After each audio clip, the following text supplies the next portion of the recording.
జై శ్రీరామ్. భగవద్భక్తులందరికీ కూడా ఝాన్సీ ఆధ్యాత్మిక ముచ్చట్లకి స్వాగతం, సుస్వాగతం. మనందరం కూడా యోగ వాసిష్ఠ రామాయణాన్ని చెప్పుకున్నాము.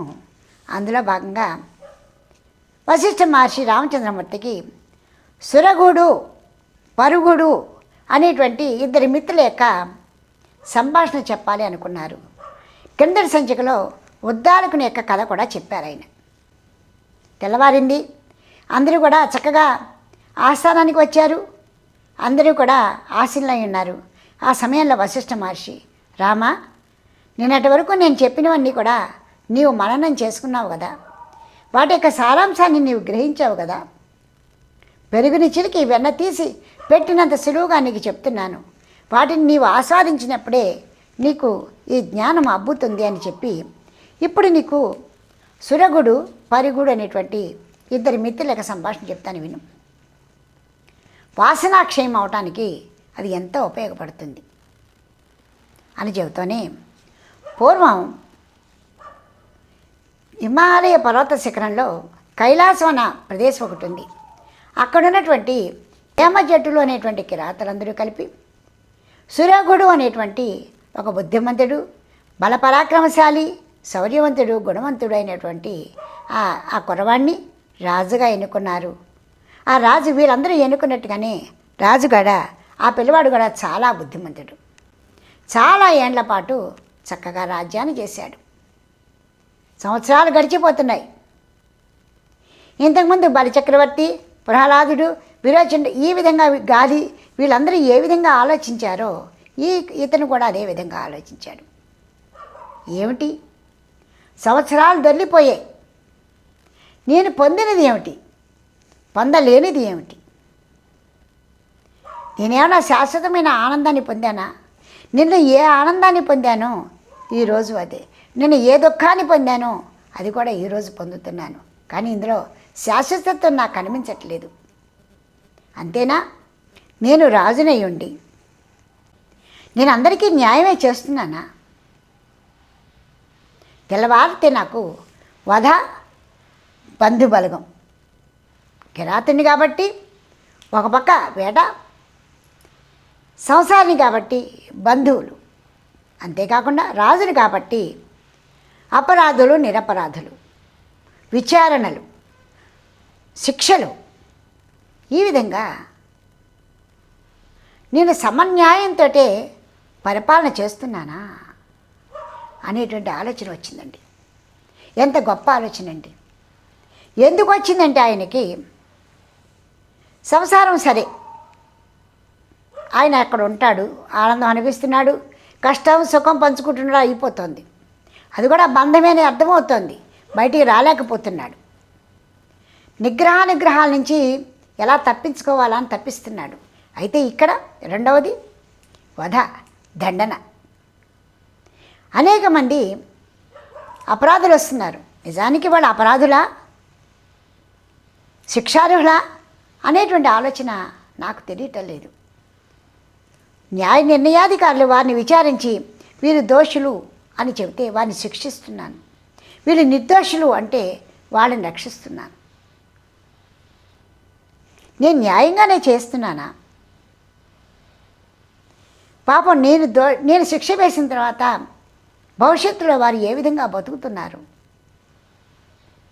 ఆ విషయం గురించి నేను ఆలోచన చేయగలుగుతున్నానా? సూర్యచంద్రుల వలె, వాయువు వలె నేను సమస్తాన్ని నా కళ్ళతోటి నేను చూడలేను కదా. మరి నేను సమంగా న్యాయాన్ని ఎలా ఇవ్వగలుగుతున్నాను? దీనివల్ల నేను పాపాన్ని భరిస్తున్నానా అని ఆయన చాలా మదనపడ్డాడండి. తప్పు చేసిన వారిని శిక్షించటం, మంచివారిని రక్షించటం, వధ, బంధనాదులు, ఒకటా రెండా, దండన, ఇలాగే జరిగిపోతుంది నాకు. వాటి ఫలితంగా నేను కష్టం సుఖం అనిపిస్తూనే ఉన్నాను. అయితే వీటి నుంచి తప్పించుకునేటువంటి మార్గం ఎలాగా అనేటువంటి చింతన వచ్చిందండి, ఆలోచన. నిజానికి మనకి సత్సంకల్పం రావాలే కానీ, సత్సంకల్పం అంటే మనసులో నిజంగా వ్యధతో కూడినటువంటి తపన రావాలే కానీ ఆ తపన అనే పదానికి కూడా అద్భుతమైనటువంటి లోతుందండి. ఒక చిన్నపిల్లవాడు తప్పిపోతే తల్లి ఆర్తితో ఎంత వెతుకుతుందో, తప్పిపోయిన లేగదోడ కోసం ఆ అంబ అంటూ ఆవు ఎలా వెతుకుతుందో, అదేవిధంగా అంత తపంతో మనం దైవాన్ని ప్రార్థన చేసుకుంటే, మన సంకల్పం మనం ఆ విధంగా ఉంటే ఆ భగవంతుడే మన కోసం ఎవరో ఒకళ్ళు పంపిస్తాడండి. యోగానంద కూడా యోగి ఆత్మకథలో అదే చెప్తారు. మనం ఎదురు చూస్తూ ఉంటే, మన మనసులో తపనుంటే ఎవరో ఒకళ్ళు ఆ భగవంతుడే పంపిస్తాడు అని. ఇక్కడ కూడా అదే జరిగింది. ఈయన ఈ సురగుడు అనేటువంటి కిరాతరాజు మనసులో ఈ విధంగా బాధ సంకల్పము రెండు రాగానే భగవంతుడు పంపించినట్టుగానే మాండవ్య మహర్షి ఆ కిరాత రాజ్యం నుంచి వెళ్ళటం జరిగింది. ఎప్పుడైతే మహర్షి వచ్చారో అని తెలియగానే సురగురు అసలే బుద్ధిమంతుడు, ఎంతో గుణవంతుడు, గబగబార మాండవ్య మహర్షి దగ్గరికి వెళ్ళి ఆయనకి అర్ఘ్యపాద్యాలు ఇచ్చి చక్కగా ఆయన్ని గౌరవించి తన ఆస్థానానికి తీసుకొచ్చి కూర్చుండబెట్టుకున్నాడు. ఆయనకి చేయవలసిన సత్కారాలన్నీ చేశాడు. ఆయనకి ప్రణామం చేస్తే కూర్చున్నాడు. అతిథి సత్కారాలు అయిన తర్వాత మాండవ్య మహర్షి, సురగరాజా, మీ రాజ్యం సుభిక్షంగా ఉందా? ఇది పద్ధతి అండి. చక్కగా మీరందరూ క్షేమంగా ఉన్నారా? అందరూ హాయిగా ఉన్నారా? తిండి తిప్పటికి ఏ లోటు లేదు కదా? ప్రజలందరూ క్షేమంగా ఉన్నారు కదా? ఈతి బాధలు లేవు కదా అని అడగటం అనేది చాలా గొప్ప విశేషం. ఎవరి దగ్గరికైనా వెళ్ళి అక్కడ మీరు బాగున్నారా, అందరూ చక్కగా ఉన్నారా, సుఖంగా ఉన్నారు కదా, ఏ ఇబ్బందులు లేవు కదా అని మనం అడగాలి. అలాగా అది కనీసమైనటువంటి ధర్మం. చేతనైతే సహాయం చేయొచ్చు, లేదంటే సంతోషంగా ఉన్నామంటే సంతోషాన్ని పంచుకోవచ్చు. ఇక్కడ రాజుగారు కూడా మాండవ్య మహర్షి కూడా చక్కగా ఈ విధంగా ప్రశ్నించారు. అందుకు సరగుడు, ఆ భగవాన్ దయ వల్ల, మీ అందరి పెద్దలందరి దయ వల్ల అందరూ చక్కగా ఉన్నారు, ప్రజలు సంతోషంగా ఉన్నారు, రాజ్యం కూడా సుభిక్షంగా ఉంది. అప్పుడు మాండవ్య మహర్షి, సురగా, మరి అన్నీ బాగున్నప్పుడు నీ మనసులో, నీ మొహంలో ఏదో వెళ్తే కనిపిస్తూ ఉంది ఏమిటి అని అడిగారు. తెలిసినా వాళ్ళ వాళ్ళు త్రికాల వేదులండి, వాళ్ళకి తెలిసినా కూడా అడిగితే కానీ సమాధానం చెప్పరు ఏ ప్రశ్నకి కూడా. ఎప్పుడైతే మహానుభావులు అడిగారో అప్పుడు సురగుడు ఏమన్నాడో చూడండి. మహతాం సంగమేనార్తి కస్య నామ నశ్యతి సందేహంతు పరామార్తి మాహురాతి విదో జనః. మహానుభావ, మహాత్ముల యొక్క సాంగత్యము లభించగానే ఇంకా దుఃఖానికి తావేది. కాబట్టి మీరన్నట్టు నా మనసులో చిన్న చింత ఉంది. మీ ద్వారా నా సంశయాన్ని తీర్చుకోవాలనుకుంటున్నాను. నా మనసు ఒక విధమైన అలజడికి గురవుతూ ఉన్నది. మహాత్మా, మీలాంటి మహాత్ముల యొక్క దర్శనం దొరకగానే దుఃఖాలన్నీ కూడా పటాపంచలవుతాయంటారు. నా దుఃఖం కూడా దూరం చేసి నన్ను ఉద్ధరించండి. అందుకు మాండవ్య మహర్షి, సమస్త రాజ్యకార్యాలని చక్కగా నిర్వర్తిస్తున్నావే, నీ మనసులో ఉన్నటువంటి బాధ ఏమిటి అని అడిగాడు. అందుకు సురగుడు, వేరేమీ ఉంటుంది స్వామి, శత్రువు మిత్రుడు వీరి పట్ల నేను అనరుస్తున్నటువంటిది న్యాయమేనా, దండన, శిక్ష న్యాయంగా నేను చేస్తున్నానా? నా మనసు చాలా శంకగా ఉంది అంటూ తన మనసులో ఉన్న బాధని వ్యక్తీకరించాడు. నాకు తెలిసినంత వరకు నేను న్యాయమే చేస్తున్నాను అనుకుంటున్నాను, కానీ ఎంతవరకు సమంజసం? నా వల్ల నిరపరాధులు బాధపడుతున్నారేమో అని శంక నన్ను తొలుస్తూనే ఉంది. నన్ను ఏం చేయమంటారు? నా మనసులో బాధ ఏ విధంగా తీరుతుంది? దానికి ఉపాయం చెప్పండి. నేను కూడా సూర్యభగవాన్లాగా, వాయువులాగా సమస్తాన్ని చూసి నిజ నిర్ధారణ చేసి అందరినీ సక్రమంగా పాలించేటువంటి సమస్థితిని నాకు వసగండి అని ప్రణామం చేసి మాండవ్య మహర్షిని కోరారండి. అప్పుడు మాండవ్య మహర్షి ఏం చెప్పారో చూడండి. అన్కన్ఫ్యూ భవిష్యంతి శ్రీమంత సర్వ ఏవ తే దృష్టతత్వస్య తుష్టస్య జనా పితురివాసనౌ. సురగా, ఏం ఆలోచిస్తున్నావయ్యా? ఈ రాజ్యానికి రాజువి అంటే నీవు తండ్రితో సమానము. పిల్లలు తప్పు చేస్తుంటే తప్పకుండా శిక్ష ఇవ్వాలి. ఎప్పుడైతే నీవు ఆ విధంగా వాళ్ళకి వాళ్ళు చేసింది తప్పు అని చెప్పి శిక్ష ఇవ్వకపోతే వాళ్ళు చేసే తప్పుని నీవు సమర్థిస్తున్నట్టు అవుతుంది కదా. లోకంలో తల్లిదండ్రులకి పిల్లల మీద ఎంత ప్రేమ జాలి ఉంటుందో వాళ్ళ యొక్క ప్రవర్తనని సక్రమంగా చూసుకోవాల్సిన బాధ్యత కూడా ఆ తల్లిదండ్రులకు ఉంటుంది. అందువల్ల నీవు సమభావంతో చేస్తున్నావు. అయితే నీకు నేను నిష్పక్షపాతంగా వ్యవహరిస్తున్నానే లేదా అనేటువంటి సందేహం కలుగుతోంది. కానీ ఏ విషయంలోనైనా కూడా తత్సంబంధ విషయాలందు న్యాయ నిర్ణయం గనక తీసుకున్న వల్లనే కానీ దాని భవిష్యత్తు గురించి నీవు ఆలోచించకూడదు. భవిష్యత్తు ఎవరి చేతిలోనూ లేదు, అది కాలం మాత్రమే నిర్ణయించగలుగుతుంది. నీవు ఆ క్షణంలో వారిని విచారించి అప్పుడు నీవు ఏ విధమైన నిర్ణయం ఇవ్వాలో ఆ విధమైన నిర్ణయం ఇస్తున్నావు, నిష్పక్షపాతంగానే ఇస్తున్నావు. దానివల్ల వారి యొక్క భవిష్యత్తు ఎలా ఉంటుంది అనేది నీవు ఏం చేయలేవు. కాబట్టి అలాంటి ఆలోచన మానేసేసి, అంతేగాని భూత భవిష్యత్తులలో వాటి పరిణామం ఎలా ఉంటుంది అనే భావన వద్దు.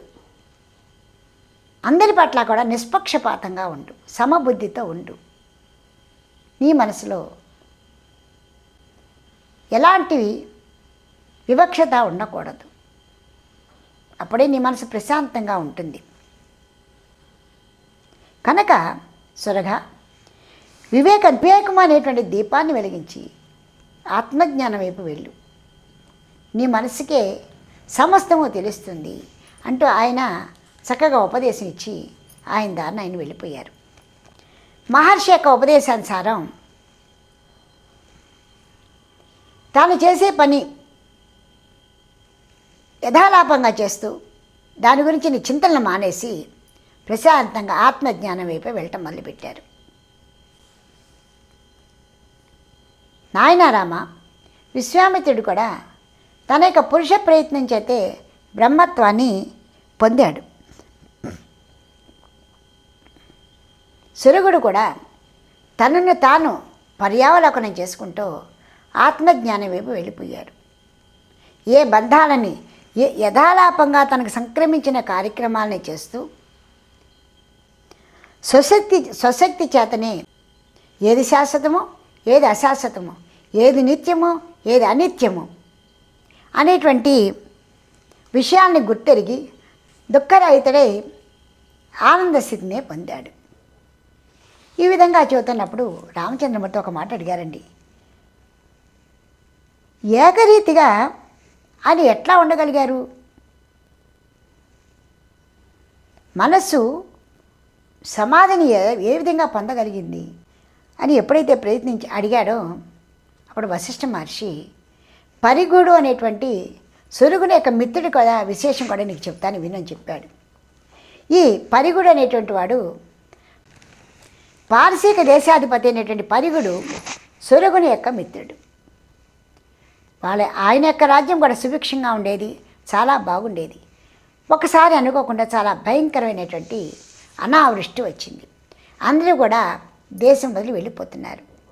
ఇక చేసేది లేక ఈ రాజు కూడా రాజ్యం వదిలేసేసి ఒక పర్వతం ఎక్కి అక్కడ రాలి పడుతూ ఉన్నటువంటి ఆకులను మాత్రమే తిని ధ్యానంలోకి వెళ్ళిపోయారు. ఇతను ఆకులను మాత్రమే తింటున్నాడు కాబట్టి తోటి తాపస్సు అందరూ కూడా పర్ణాదుడు అని పిలిచేవారు.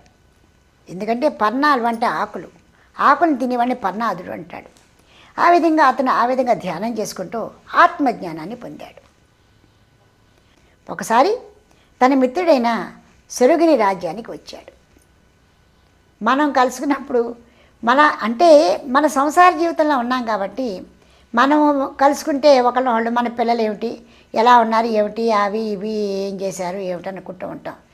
బట్టల గురించో, లేకపోతే చీరల గురించో, బట్టల గురించో, పిల్లల గురించో, పెద్దవాళ్ళ గురించో, ఆస్తిపాస్తులో, ఇలాగా బాధలు అన్నీ. కానీ వీళ్ళు ఆత్మజ్ఞానం వైపు వెళ్తున్న మనుషులు కదా, వాళ్ళు అదే విషయం గురించి మాట్లాడుకున్నారండి. ఇక్కడ వీళ్ళ సంభాషణ చూడండి ఎలా ఉందో. నీలాగే నేను కూడా ఈశ్వరానుగ్రహాన్ని పొందాను, ఆత్మజ్ఞానాన్ని పొందాను. నీవు కూడా మాండవ్య మహర్షి ద్వారా ఆత్మజ్ఞానాన్ని పొందావని విన్నాను. మరి ఇప్పుడు నీవు దుఃఖరహితుడివై బ్రహ్మమునందే ఉండి విశ్రాంతి పొందుతున్నావా? ఓ రాజా, ఈ సంసారిక సుఖం కంటే అతి శ్రేష్టమైనటువంటి సమాధి స్థితిని నీవు నిజంగా పొందగలుగుతున్నావా, అనుభవిస్తున్నావా? 2 ప్రశ్నలు వేశాడండి. ఓ మిత్రుడా, సురగా, నీవు మాండవ మహర్షి ద్వారా బ్రహ్మజ్ఞానాన్ని పొందావని తెలిసింది. అయితే నీవు సాంసారిక సుఖం కంటే అతి శ్రేష్టమైనటువంటి సమాధి స్థితిని పొందగలుగుతున్నావా అని ఆయన ప్రశ్నించాడండి. అప్పుడు సొరగుడు ఒక మాట చెప్పాడు. మిత్రమా, ఆత్మయందే ఎప్పుడు నేను స్థితిలో ఉంటాను కాబట్టి ఈ సంసారిక సుఖాలు నన్ను ఏమీ చేయవు. నేను ఎప్పుడు కూడా ఆత్మయందే భగవంతుని యొక్క దృష్టి నా మనసు ఏకాగ్రం చేసి ఆ దేవదేవుని యొక్క పాదాలని దర్శించుకుంటూ ఆత్మజ్ఞానంలోనే ఉంటాను. అందువల్ల ఈ సంసారిక దృష్టి నాకు రాదు.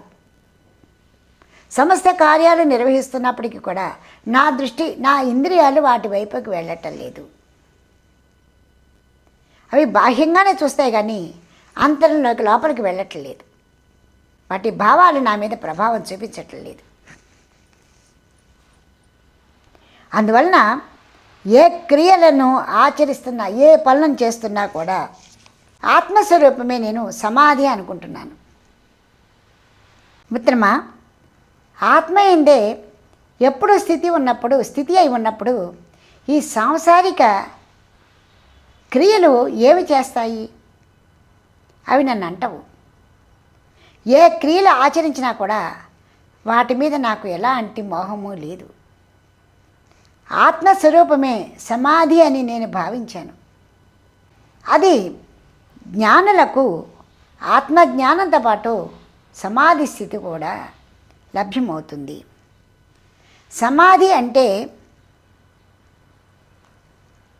ఊరికినే కూర్చోవటం కాదు. ఆత్మజ్ఞానంతో పూర్తిగా కూడుకుని ఉండాలి. నిరంతరము నీ మనసు సచ్చిదానంద రూపంలో లగ్నమై ఉండాలి. బాహ్యంగా నువ్వు ఎన్ని కార్యక్రమాలు చేసినా కూడా నీ మనసు ఎప్పుడు కూడా ఆ పరమాత్మ ఎందే లగ్నమై ఉంటే నీవు సమాధి స్థితుడివి. సూర్యుడు నిరంతరము కూడా ప్రసరిస్తూనే ఉంటాడు. వాయువు సర్వకాల సర్వావస్థల యందు కూడా తన పని తాను చేసుకు వెళ్ళిపోతూనే ఉంటుంది. అదేవిధంగా జ్ఞానం అయిన వాడు కూడా సమస్త కార్యాలు నిర్వహిస్తున్న నిరంతరం కూడా తన జ్ఞానం అనేటువంటి సమాధి ఎందే మునిగి ఉంటాడు. కాబట్టి నా ఆత్మకి, నా సమాధికి నాకు భేదమే తెలియదు. నిరంతరము చేప నీటిలో మునిగే ఉంటుంది కదా, అదేవిధంగా నా మనస్సు కూడా అలాంటి సమాధి స్థితిలోనే మునిగి తేలుతూ ఉంటుంది. ఈ ప్రపంచంలో గ్రహించేది కానీ విడిచేది కానీ ఏమీ ఉన్నట్లు నాకు అనిపించటం లేదు. ముల్లోకాలలోని చరాచరాలన్నీ కూడా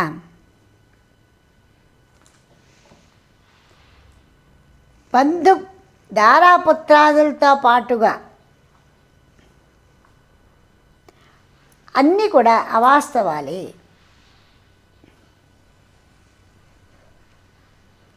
సారహీనమైనవే.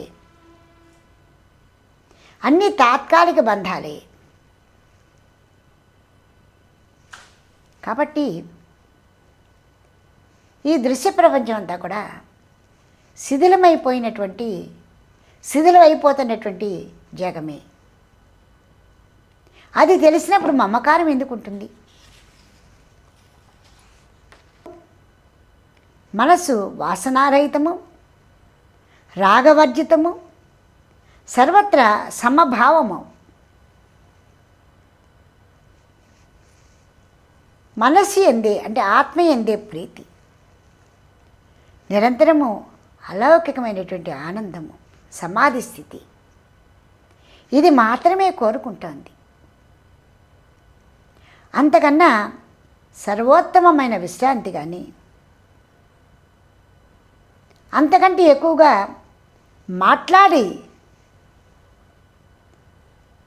మాట్లాడుకోవటం కానీ వ్యర్థము అని నాకు అనిపిస్తోంది అంటూ ఆయన ఎంతో బాగా చెప్పారండి. ఎందుకంటే ఇంకా ఎక్కువగా మాట్లాడటం కూడా వ్యర్థమే. ఇంతకు మించినటువంటి ఆనందం ఇంకేమీ లేదు అంటూ ఆయన దాని మిత్రుడైనటువంటి పరిగునికి చెప్పాడు. అప్పుడు సురగుడు పరిగుడు కూడా మహదానందంతో ఒకరిని ఒకరు ప్రణామం చేసుకుంటూ ఎవరి స్వస్థలాలకి వాళ్ళు వెళ్ళిపోయారు.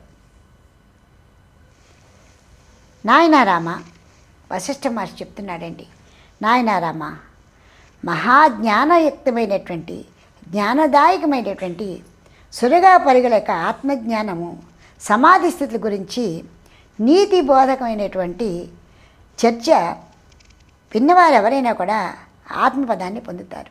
నాయనారామ, ఈ మిత్రులిద్దరి మధ్య జరిగినటువంటి ఈ చిన్నపాటి చక్కటి వేదాంతపరమైనటువంటి జ్ఞానవంతమైనటువంటి సంభాషణ విన్న అందరూ కూడా ముక్తిని పొందుతారయ్యా, అతి త్వరితగతిని. ఈ విధంగా జగద్బ్రహ్మ పరమాత్మని గురించినటువంటి పూర్ణమైన మనస్సుతో సంభాషించుకుంటూ వారిద్దరూ కూడా ఎంతో తృప్తిగా వారి కార్యాలను చేసుకోవడం కోసం వాళ్ళు వెళ్ళిపోయారు. నాయనారామ, దేనివల్ల మనుజుడు చక్కటి వైరాగ్యాన్ని పొందుతాడో, చిత్తము ఆత్మోదయాన్ని పొందుతుందో, ఏ శాస్త్రాల వల్ల నిజమైనటువంటి జ్ఞానాన్ని పొందుతాడో, ఏ గురువు వల్ల సత్యమైనటువంటి జ్ఞానాన్ని పొందుతాడో, ఏ సద్గుణముల కారణంగా ఏ సద్గుణాల కారణంగా అన్ని వాసనలు దూరం అవుతాయో, ఏ దినము ఏ క్షణము భగవంతుని గురించినటువంటి తపన మనస్సులో మొదలవుతుందో, అవన్నీ కూడా శుభ సంకల్పాలే. అవన్నీ కూడా అపురూపమైనటువంటి దినాలే. భగవంతుని గురించినటువంటి చింతన మనసులో దేదీప్యమానంగా ప్రజ్వరిల్లుతూ ఉంటుందయ్యా. తనకు తానే గురువు, తనకు తానే మిత్రుడు, తనని తానే ఉద్ధరించుకోగలుగుతాడు. ఎప్పుడైతే దేహ సంబంధ సుఖదుఖాల మూలాలందు ప్రయత్నపూర్వకంగా ఎప్పుడైతే మనసు పరిపక్వత చెందుతుందో, అప్రయత్నంగానే సుఖాలు దుఃఖాలు భావాలన్నీ కూడా మన నుంచి అవే చెలాదిరి వెళ్ళిపోతూ ఉంటాయి. దానికి ప్రయత్నమే చేయక్కర్లేదు. నిర్వికారం మనస్సుకి అబ్బుతుంది, ఆత్మ సన్నిహితం అవుతుంది. వాక్కులకు అందనటువంటిది అగోచరమైనటువంటిది, అతి రమణీయమైనటువంటి ఆనందానుభూతిని పొందుతూ ఉంటాడు. 10 మందిలో కూర్చున్నా, రాజ్యాన్ని పాలిస్తూ ఉన్నా, తన బంధుమిత్రులతో ఉన్నా కూడా అలౌకికమైనటువంటి ఆనందాన్ని అనుభవిస్తూ ఉంటాడయ్యా. అంతటి గొప్ప జ్ఞాని.